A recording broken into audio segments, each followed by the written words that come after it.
हिमाचल में आज शाम रुक जाएगी इंतखाबी मुहिम। सियासी जमातों के स्टार कैंपेनर्स वोटरों को अपने हक में करने की आखिरी कोशिशों में मसरूफ। बीजेपी रियासत में हर इलेक्शन के बाद इख्तिदार में तब्दीली की रिवायत खत्म करने की कर रही है कोशिश, जबकि कांग्रेस इख्तिदार में तब्दीली के लिए कर रही है भरपूर कोशिश।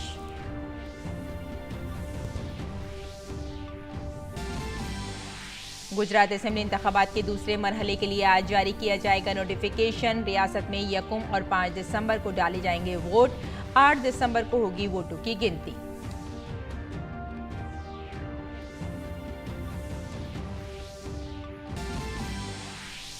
दिल्ली म्यूनिसिपल कॉरपोरेशन इंतखाबात के लिए तश्कील दी गई दिल्ली बीजेपी इलेक्शन कमेटी की मीटिंग आज। आम आदमी पार्टी एमसीडी इंतखाबात के लिए आज जारी करेगी अपना मंशूर।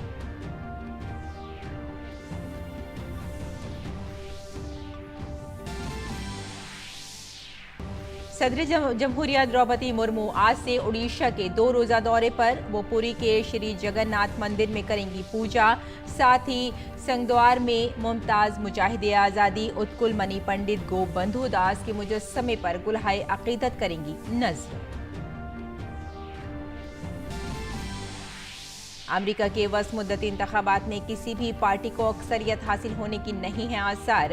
ऐवान नुमाइंदगान में डेमोक्रेटिक पार्टी 172 नशिस्तों पर आगे, जबकि रिपब्लिकन्स को 199 नशिस्तें मिलने की तवक्को।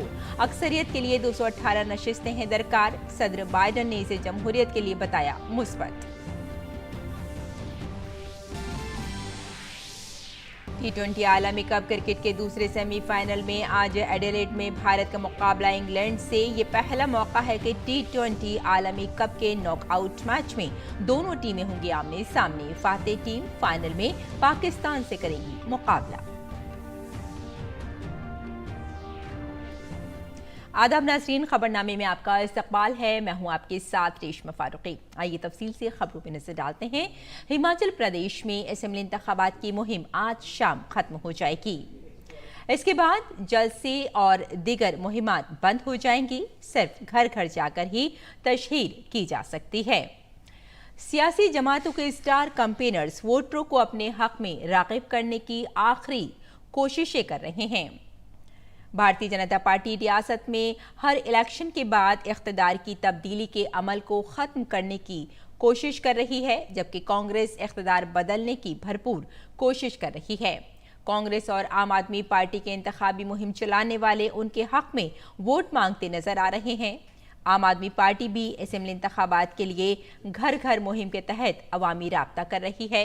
हिमाचल प्रदेश की तमाम 68 असेंबली सीटों के लिए पोलिंग 12 नवंबर को होगी। नताइज का ऐलान 8 दिसंबर को किया जाएगा।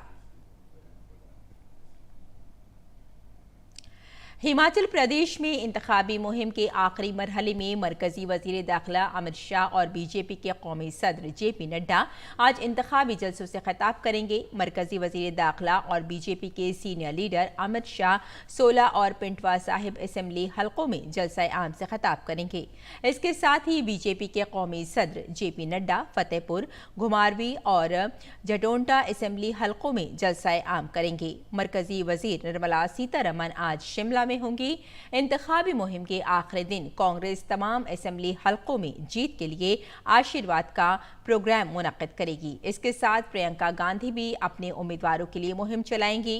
हिमाचल प्रदेश में असेंबली इंतखाबात की मुहिम आज शाम खत्म हो जाएगी। और गुजरात असेंबली इंतखाबात के दूसरे मरहले का नोटिफिकेशन आज जारी किया जाएगा। रियासत में असेंबली इंतखाबात 2 मरहलों में होने हैं। पहले मरहले में 89 सीटों के लिए वोटिंग 1 दिसंबर को होगी। दूसरे मरहले में 93 सीटों के लिए 5 दिसंबर को वोट डाले जाएंगे। वोटों की गिनती हिमाचल प्रदेश के साथ 8 दिसंबर को होगी। और दिल्ली म्यूनिसिपल कॉरपोरेशन के इंतखाबात की नताइज 4 दिसंबर को मुकर्रर किया गए हैं। एमसीडी इलेक्शन 2022 का नतीजा 7 दिसंबर को सामने आएगा। 3 म्यूनिसिपल कॉरपोरेशनों के इंजमाम के बाद ये पहला इलेक्शन है। MCD का ये इंतखाब 250 सीटों पर होगा। क़ब्ल अज़ीम मशरक़ी दिल्ली म्यूनिसिपल कॉरपोरेशन, जनूबी दिल्ली म्यूनिसिपल कॉरपोरेशन और शुमाली दिल्ली म्यूनिसिपल कॉरपोरेशन के कुल 272 वार्ड थे। MCD पर गुज़िश्ता 15 सालों से बीजेपी की हुकूमत है। इस इलेक्शन में बीजेपी, आम आदमी पार्टी और कांग्रेस पूरी ताकत के साथ मैदान में कूदने के लिए तैयार है। दिल्ली म्यूनिसिपल कॉरपोरेशन इंतखाबात के लिए तश्कील दी गई दिल्ली बीजेपी इलेक्शन कमेटी की मीटिंग आज होगी, जबकि आम आदमी पार्टी दिल्ली म्यूनिसिपल कॉरपोरेशन इंतखाबात के लिए अपना मंशूर आज जारी करेगी। और गुजरात असेंबली इंतखाबात के लिए उम्मीदवारों के नामों का फैसला करने के लिए दिल्ली में बीजेपी हेडक्वार्टर में मरकजी इलेक्शन कमेटी की मीटिंग होगी। मीटिंग में वजीर आजम नरेंद्र मोदी, पार्टी के सीनियर लीडर अमित शाह, गुजरात के वजीर आला भूपेंद्र पटेल समेत तजुर्बेकार लीडरों ने शिरकत की। गौरतलब है कि गुजरात में असेंबली इंतखाबात के लिए 2 मरहलों में पोलिंग होगी। इससे पहले गुजरात में रियासती इलेक्शन कमेटी की 3 रोज़ा मीटिंग में तमाम 182 असेंबली सीटों के लिए नामों पर गौर किया गया। दूसरी तरफ गुजरात बीजेपी के कई बड़े लीडरों ने इलेक्शन न लड़ने का ऐलान किया है। इनमें साबिक वजीर आला विजय रूपानी, साबिक नायब वजीर आला नितिन पटेल, सीनियर लीडर भूपेंद्र चौटासमा शामिल हैं। और सदर द्रौपदी मुर्मू आज से उड़ीसा के 2 रोज़ा दौरे पर होंगी। बतौर सदर रियासत का ये उनका पहला दौरा होगा। सदर जमहूरिया उड़ीसा के मुक़द्दस शहर पुरी में श्री जगन्नाथ मंदिर में पूजा करेंगी। जिला और मंदिर इंतजामिया ने उनके दौरे के लिए वसी इंतजामात किए हैं। 100 से ज़ायद पुलिस अहलकारों की क़यादत में 25 पुलिस पलटन सिक्योरिटी के लिए तैनात होगी। सदर जमहूरिया सिंहद्वार में मुमताज़ मुजाहिदे आज़ादी उत्कल मणि पंडित गोपबंधु दास के मुजस्समे पर गुलहाए अक़ीदत पेश करेंगी। शाम को सदर जमहूरिया राजभवन में अपने एजाज़ में मुनक़्क़िदा प्रोग्राम में शिरकत करेंगी। और दिल्ली NCR के लोगों को फ़िज़ाई आलूदगी से काफ़ी राहत मिली है। दिल्ली में रात मुनासिब रफ्तार से हवा चलने और मुल्हक़ा रियासतों में जहां तहां बारिश होने के बाद दिल्ली में हवा का मेयार बहुत ख़राब से ख़राब ज़ुमरे में आ गया है। System of air quality and weather forecasting and research SAFAR के मुताबिक दिल्ली में आज हवा के मेयार का इंडेक्स 270 रिकॉर्ड किया गया, जिसकी वजह से लोग काफ़ी राहत महसूस कर रहे हैं। हवा के मेयार में बेहतरी के साथ हद बसारत में भी बेहतरी आई है। एयर क्वालिटी इंडेक्स 0 और 50 के दरमियान अच्छा, 101 और 200 के दरमियान मोतदिल और 201 और 300 के दरमियान खराब समझा जाता है, जबकि 301 और 400 के दरमियान AQI को बहुत खराब और 401 और 500 के दरमियान संगीन माना जाता है। दिल्ली और NCR में बढ़ती फ़िज़ाई आलूदगी पर सुप्रीम कोर्ट में आज समाअत होगी। आलूदगी के मामले पर सुप्रीम कोर्ट में दायर की गई अर्जी में दिल्ली NCR में आलूदगी को कम करने के तरीक़ों पर हिदायत मांगी गई है। गौरतलब है कि पिछले कुछ दिनों से दिल्ली NCR की हवा आलूदगी की वजह से जहरीली हो गई है। दिल्ली और आसपास के शहरों में एयर क्वालिटी इंडेक्स 600 के करीब है।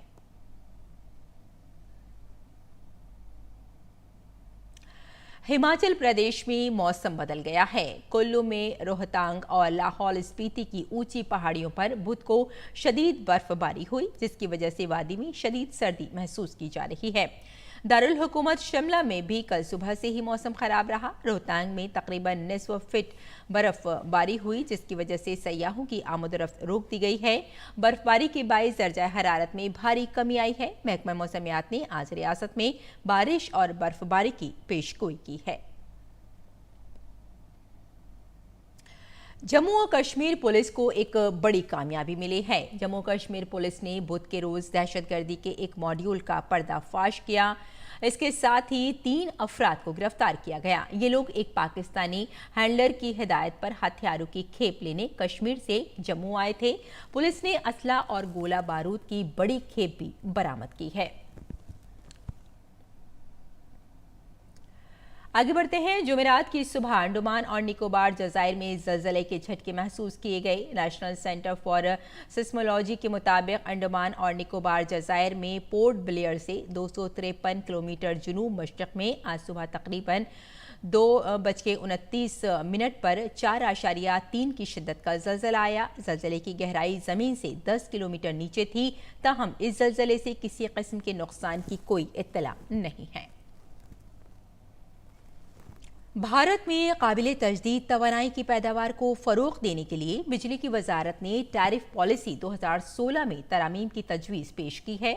तजवीज़ के तहत अप्रैल 2024 के बाद अगर कोई थर्मल पावर प्रोड्यूसर पैदावार बढ़ाता है या नए यूनिट लगाता है तो उसे इसी मकदार में काबिल तजदीद तवानाई बनाना या खरीदना होगी। ये तजवीज़ भारत के कौमी सतह पर मुकर्ररा ताउन यानी NDC के इस हदफ को पूरा करने की तरफ एक अहम कदम है, जिसके तहत मुल्क की कुल तवानाई पैदावार में गैर फॉसिल तवानाई की हिस्सेदारी बढ़ाकर 50% करना है। और वजारत ख़जाना ने आलमी मेयारात के मुताबिक सॉवरेन ग्रीन बॉन्ड्स जारी करने की फ्रेमवर्क को हतमी शक्ल दे दी है। हुकूमत रवा माली साल 2022-23 की दूसरे छमाही अक्टूबर-मार्च के दौरान ग्रीन बॉन्ड्स जारी करके 16,000 करोड़ रुपए इकट्ठा करना चाहती है। ये दूसरे छमाही के लिए कर्ज के प्रोग्राम का एक हिस्सा है। ऐसे बॉन्ड्स के इजरा का ऐलान बजट में किया गया था। और जैसे जैसे लोग सेहत के तई ज्यादा बेदार हो रहे हैं, वैसे ही सेहत की देखभाल की टेक्नोलॉजी भी तरक्की कर रही है। इसके बावजूद सबसे बेहतर तरीका यह है कि बीमारी की बुनियादी वजह समझी जाए। पुणे में कायम स्टार्टअप अत्रे इनोवेशन ने एक आला तैयार किया है, जिसकी मदद से मरीज की नब्ज चेक की जाती है और रिपोर्ट्स तैयार की जाती हैं। इससे आयुर्वेदिक डॉक्टरों को उनकी तशखीस में बहुत मदद मिलती है।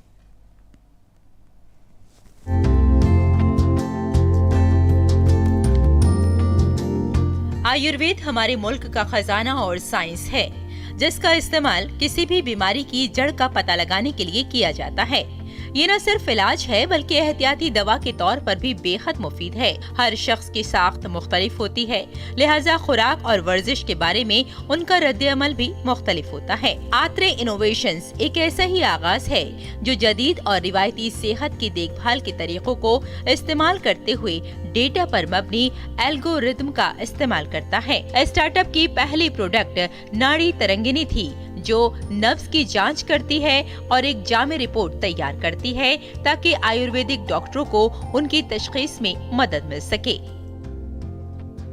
जैसे पेशेंट कभी आयुर्वेद डॉक्टर के पास जाता है तो सवाल जवाब या फिर उनका नाड़ी परीक्षा मैनुअल पद्धति से होता था, बट नाड़ी तरंगिणी के माध्यम से अभी हम रिपोर्ट कार्ड प्रेजेंट कर सकते हैं।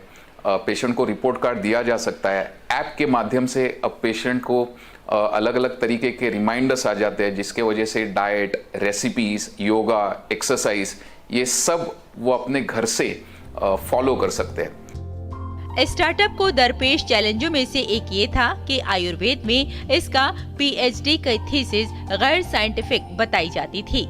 दूसरी तरफ आयुर्वेदिक डॉक्टरों को उनकी मसनूआत के बारे में तालीम देना दूसरों के मुकाबले में एक बड़ा चैलेंज था। कि ये जो नाड़ी परीक्षा का सिस्टम है, ये गुरु शिष्य परंपरा पे बेस्ड आधारित है, तो उससे हटके एक मशीन के माध्यम से नाड़ी परीक्षा करना, उसके जरिए पेशेंट से बात करना, इसके लिए बहुत ही अलग लेवल पे एजुकेशन की ज़रूरत थी।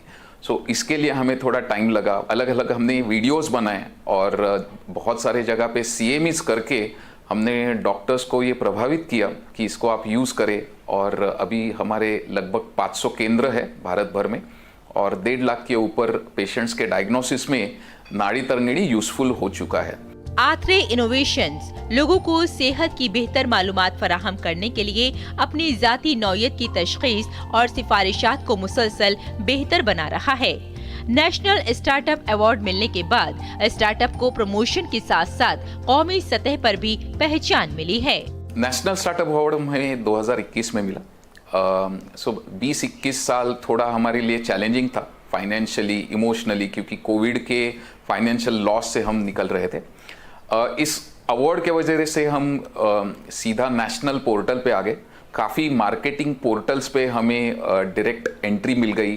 काफ़ी सारे एक्सपोज में हमें मौका मिला कि वहाँ पे हम अपना प्रोडक्ट दिखा सके, लोगों के सामने पेश किया जा सके।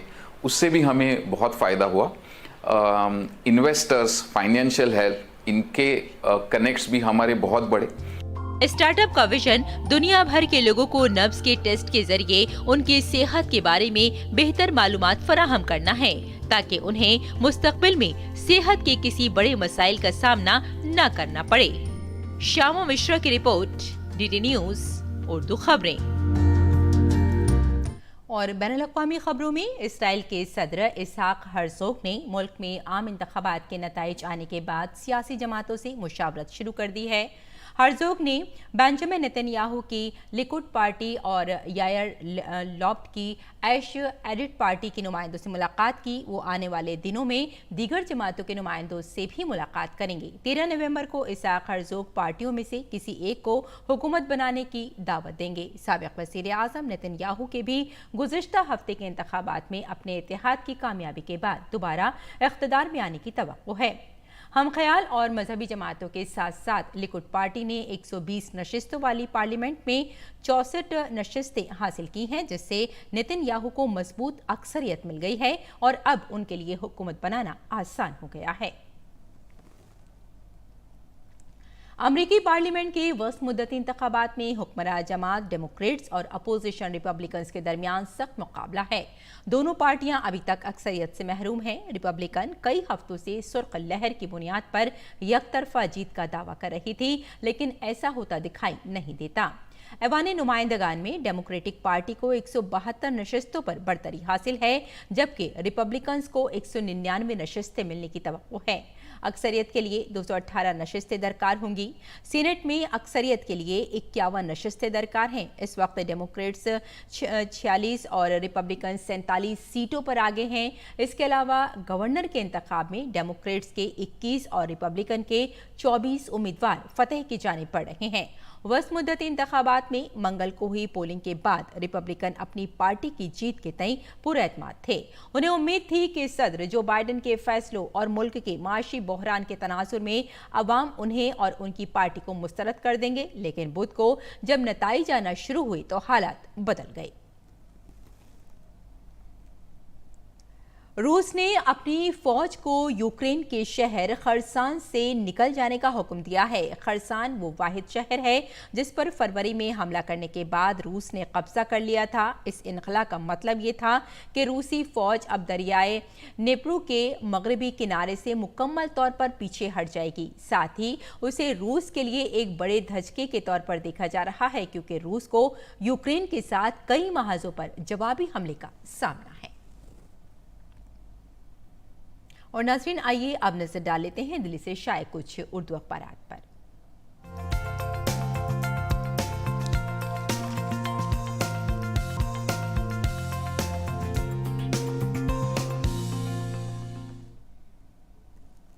तो नाज़रीन, अखबारात के जायज़े में सबसे पहले बात करते हैं सियासी तकदीर की, और आपको बता दें कि कल आलमी यौम उर्दू था और इस ख़बर को, इस बात को मुख्तलिफ अखबारात ने अपने सफ़ा अव्वल पर जगह दी थी।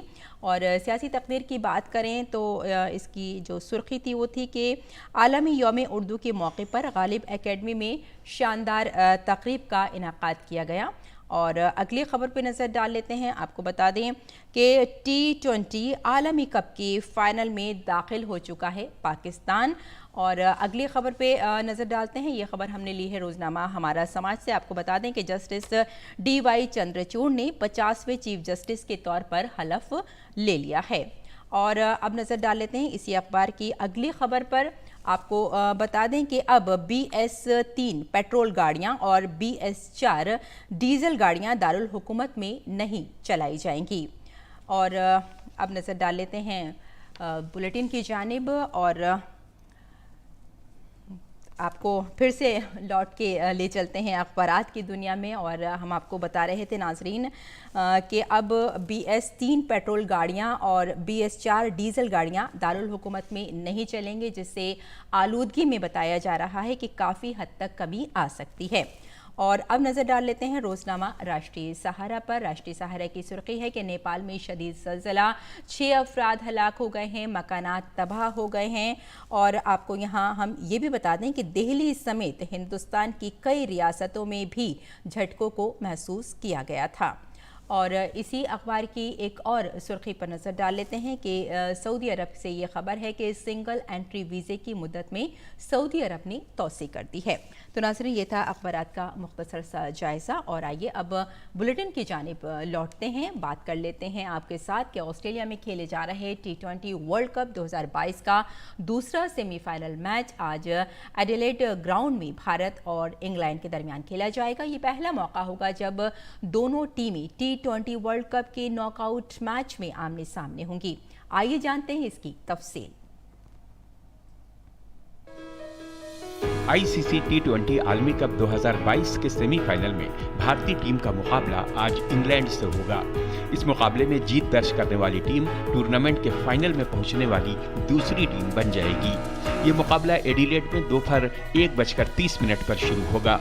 ये पहला मौका होगा जब T20 आलमी कप के किसी नॉकआउट मैच में दोनों टीमें आमने सामने होंगी।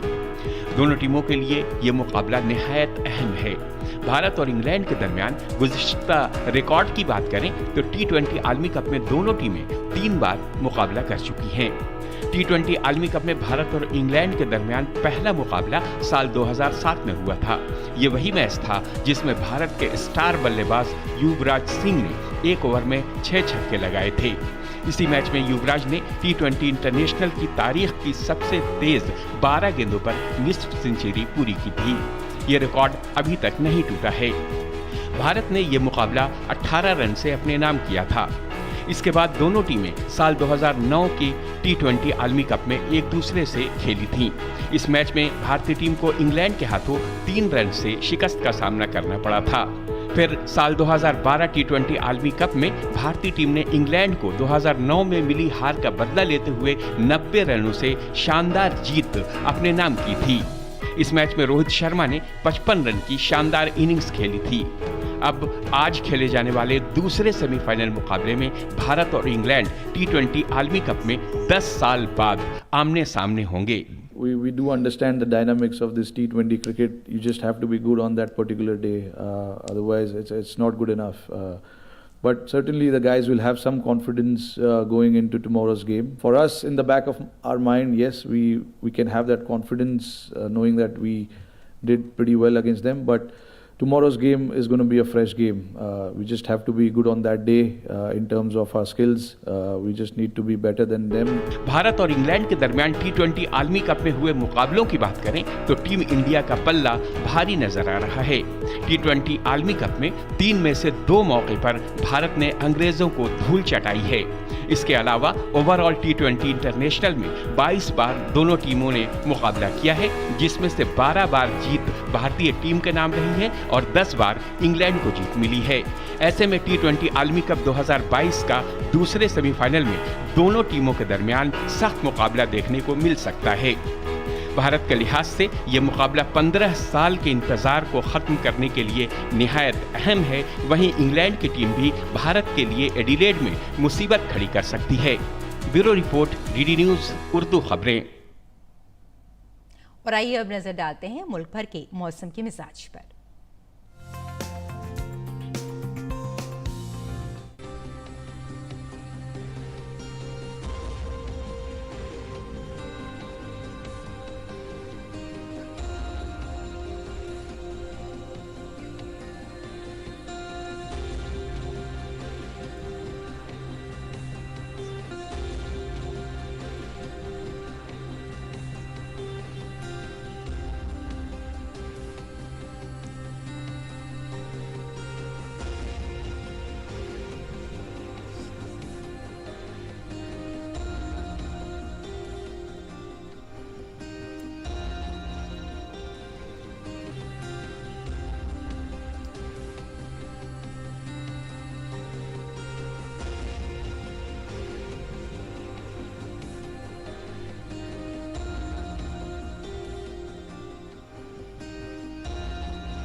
तो नाज़रीन, उर्दू खबरों में इस वक्त बस इतना ही, लेकिन जाने से पहले आपको हम छोड़े जाते हैं मथुरा में मुनाकिद रास महोत्सव में हेमा मालिनी के भरतनाट्यम रक्स के खूबसूरत मनाजिर के साथ। आप इनका लुत्फ उठाएं और हमें यानी हमारी पूरी टीम को यहीं इजाज़त दें। आदाब।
वचन जो तुमको देंगे, वचन वो पूर्ण करेंगे। अभी गैल करो मत बंद।